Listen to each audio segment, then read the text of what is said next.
Welcome back to Fast Market, everyone. Kevin Hincks back here for the second segment of our show. Sean Cruz has agreed to stick around for the rest of the show. We appreciate that. Now let's get to our special guest, and that is the co-founder of LikeFolio.com, Mr. Andy Swan, coming to us live from Louisville, Kentucky. Andy, we're looking at CHWY, earnings after the bell today. They are the online e-commerce pet supply company. What do you have for us?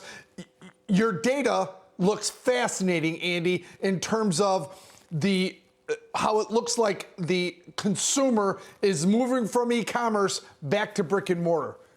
Your thoughts? Yeah, it's kind of the once again the tale of two lenses. You know, which lens do you want to look at this company through? Do you want to look through a short-term earnings trade type of lens, or do you want to look through a long-term investor type of lens? Because you're going to get two different answers. You know, with CHWY, we're seeing still the hangover effect of coming out of the big boom that this company saw from COVID-related restrictions. You know, people were getting more pets. They were not wanting to go to stores. Everything went CHWY's way for a little more than a year, you know, starting about this time in 2020. And now we're seeing that simply unwind as, you know, less people are talking about buying these types of items from CHWY or Amazon or starting a subscription with CHWY, then are talking about, you know, returning to the store, Target and Walmart. There's just a return to what I would call kind of a new normal middle ground. So it's really not that CHWY is a bad business. It's just that CHWY, you know, benefited from so much from a macro tailwind that has now shifted to a headwind. And so we think that CHWY's in a situation like a lot of these, you know, COVID darlings, where it's got a little bit of trouble ahead, and it has a tough time finding its footing as a stock. It's probably on that list of stocks that investors will probably sell first and ask questions later after an earnings report. We've seen that time and time again, unless a company comes through with fantastic earnings like you guys just talked about with Salesforce. You know, these are the types of companies that just get sold first and we ask questions later. But from a long-term perspective, what you see there on the screen is the number of people that are happy with CHWY. Mm-hmm. That consumer happiness level is off the charts. It is one of the happiest names in our entire company universe of companies. People love buying from this company. They love subscribing. And so we think churn will be very low for CHWY. And it's really just a matter of how many new subscribers did they add into the pot.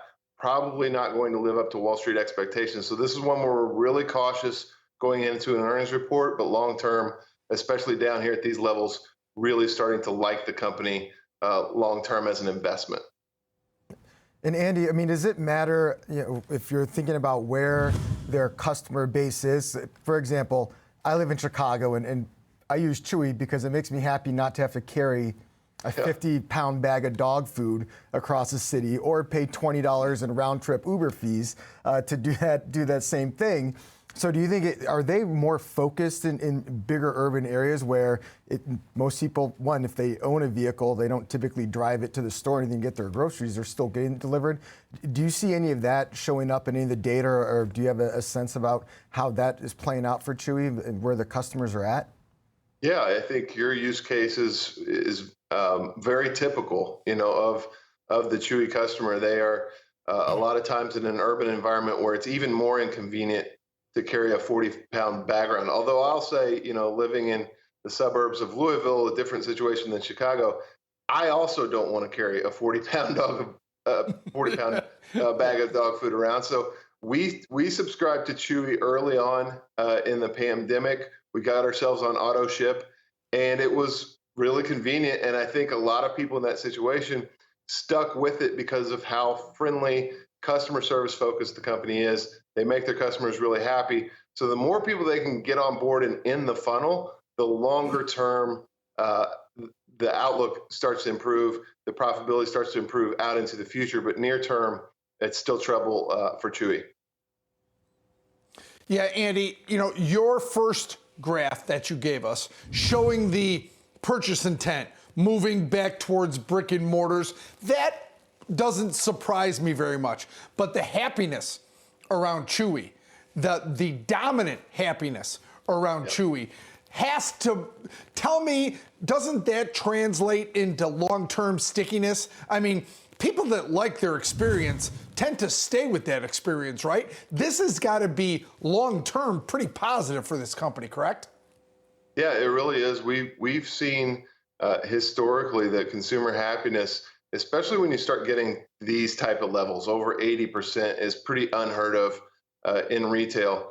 And so over 80% really bodes very well for the company's future in terms of that stickiness, especially if they have a subscription model. Low churn is likely to be the rule rather than the exception. I think it's very similar to a Peloton where they had, this enormous boost coming from COVID. Now all of that's out of the way. How do we gain new customers? But on the other hand, the customers that we have are very, very happy. So I think, it's a huge challenge for a company like this to come out of a fog like that. But once they do, I think this is a company that could be very well suited for the next 5 to 10 years. It's just how low can it go before we get to that turning point?